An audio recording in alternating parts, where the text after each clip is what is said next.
आज हम भारत के संविधान की विशेषता के बारे में चर्चा करेंगे कि भारत के संविधान की क्या क्या विशेषताएं हैं। भारत के संविधान की पहली विशेषता विश्व का ये विशालतम संविधान है। भारत के संविधान में कुल 22 भाग हैं और 395 अनुच्छेद तथा 12 अनुसूचियां हैं। इसके साथ ही साथ इसके विशाल होने का जो सबसे बड़ा कारण है कि 1935 के अधिनियम थे, ढेर सारे उपबंध इसमें हूबहू शामिल कर लिए गए, जिससे इसके आकार में वृद्धि हो गई। और अब हम इसकी दूसरी विशेषता पे आते हैं, संसदीय शासन प्रणाली। संसदीय शासन प्रणाली, ये हमारे यहाँ जो शासन प्रणाली है वो ब्रिटिश संसदीय शासन प्रणाली को अपनाया गया है, जिसमें राष्ट्रपति कार्यपालिका का नाम मात्र का प्रमुख होता है। वास्तविक सत्ता जो होती है वो मंत्रिपरिषद में निहित होती है, जिसका प्रधान प्रधानमंत्री होता है। संसदीय शासन प्रणाली में 2 सदन होते हैं, जैसे ब्रिटेन में House of Lords, House of Commons, उसी प्रकार हमारे यहाँ राज्यसभा और लोकसभा। और इसमें जनता के द्वारा निर्वाचित जो प्रतिनिधि होते हैं वो इसके सदस्य होते हैं। राज्यसभा में अप्रत्यक्ष चुनाव होता है, लोकसभा में प्रत्यक्ष चुनाव होता है। नेक्स्ट हम तीसरे पॉइंट पे आते हैं, प्रभुत्व संपन्न समाजवादी पंथ निरपेक्ष लोकतंत्रात्मक गणराज्य की स्थापना। इसमें से प्रभुत्व संपन्न समाजवादी और पंथ निरपेक्ष, ये 42वें संविधान संशोधन अधिनियम 1976 के द्वारा इस संविधान में जोड़े गए थे। प्रभुत्व संपन्न का अर्थ होता है कि हम अपनी आंतरिक और बाह्य नीतियों का निर्धारण स्वयं करेंगे। समाजवादी का अर्थ है कि ये साम्यवादी विचारधारा नहीं होगी, इसमें आधी चीजें जो हैं सरकार के हाथ में होंगी और आधी प्राइवेट सेक्टर में होंगी। ये समाजवाद है, तो इनमें समाजवादी। और इसके बाद तीसरा पॉइंट था पंथ निरपेक्ष। पंथ निरपेक्ष का अर्थ है कि हम विश्व के जितने भी स्थापित धर्म हैं उनमें से किसी भी धर्म को मान सकते हैं, अपना सकते हैं। अगर हमारा जो है मन में ये विश्वास आता है कि हमें किसी अन्य परंपरा को या किसी अन्य चीजों को भी मानना चाहिए, तो हम उसको भी अपना सकते हैं। नेक्स्ट चौथा पॉइंट है, इसके बाद आता है लोकतंत्रात्मक गणराज्य की स्थापना। लोकतंत्रात्मक शब्द का अर्थ होता है कि सरकार जो जनता के लिए जनता द्वारा चुनी जाती है उसको लोकतंत्रात्मक गणराज्य कहा जाता है। और चौथे नंबर पे हम आते हैं, कठोरता और लचीलेपन का समन्वय। भारत का संविधान कभी कभी लचीलापन भी रखता है, लेकिन आपातकालीन परिस्थितियों में ये कठोर हो जाता है, यानी सारी शक्तियां केंद्र सरकार के पास हो जाती है। ढेर सारी चीजों में संशोधन करने के लिए हमें 2/3 बहुमत चाहिए, कुछ में 2/3 बहुमत के साथ साथ आधे से ज्यादा राज्यों का समर्थन भी चाहिए। तो ये कठोरता और लचीलेपन का इसमें समन्वय भी रखा गया है। पांचवी विशेषता, मूल अधिकार।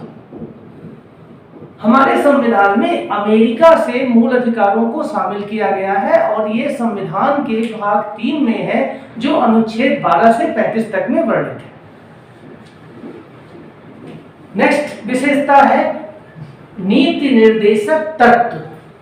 हमारे संविधान में भाग 4 में राज्य की नीति के निर्देशक तत्वों को शामिल किया गया है, जो अनुच्छेद 36 से 51 में है, और ये राज्य और केंद्र सरकारों के लिए गाइडलाइंस हैं। नीति निर्देशक तत्वों के लिए हम कोर्ट में नहीं जा सकते, उनको लागू कराने के लिए ये सरकार की जिम्मेदारी बनती है कि वह उसे लागू करे या ना लागू करे। नेक्स्ट है मूल कर्तव्य।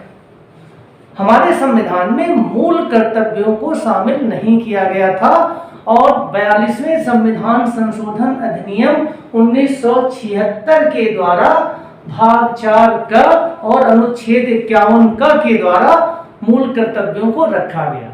शुरुआती दौर में 10 मूल कर्तव्य थे, लेकिन 86वें संविधान संशोधन अधिनियम 2002 के द्वारा एक मूल कर्तव्य बढ़ा दिया गया और अब इनकी संख्या 11 हो गई। इसके पश्चात हम आते हैं स्वतंत्र न्यायपालिका। स्वतंत्र न्यायपालिका हमारे संविधान की एक मूलभूत विशेषता है, क्योंकि न्यायपालिका का स्वतंत्र होना सबसे आवश्यक होता है लोकतांत्रिक देशों में। और न्यायपालिका के शीर्ष पे हमारे यहाँ उच्चतम न्यायालय है, जिसे सर्वोच्च न्यायालय भी कहते हैं, जो मूल अधिकारों का प्रहरी है और वह अनुच्छेद 32 के अंतर्गत 5 प्रकार की रिटें जारी कर सकता है, जिसमें से बंदी प्रत्यक्षीकरण, परमादेश, प्रतिषेध, उत्प्रेषण और अधिकार अपेक्षा। इसके पश्चात हम आते हैं वयस्क मताधिकार। हमारे संविधान में वयस्क मताधिकार को मान्यता दी गई है और वयस्क मताधिकार की आयु 18 वर्ष निर्धारित की गई है। नेक्स्ट है 10वां, पंथ निरपेक्ष राज्य की घोषणा।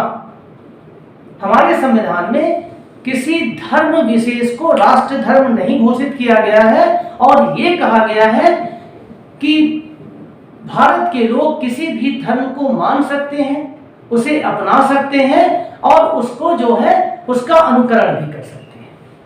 नेक्स्ट है एकल नागरिकता। भारत के संविधान में एकल नागरिकता का प्रावधान किया गया है और ये संविधान के भाग 2 में है और अनुच्छेद 5 से 11 में है कि अगर कोई व्यक्ति भारत के किसी भी हिस्से का नागरिक है, वो संपूर्ण भारत का नागरिक माना जाएगा। ये हमारे संविधान की एक प्रमुख विशेषता है।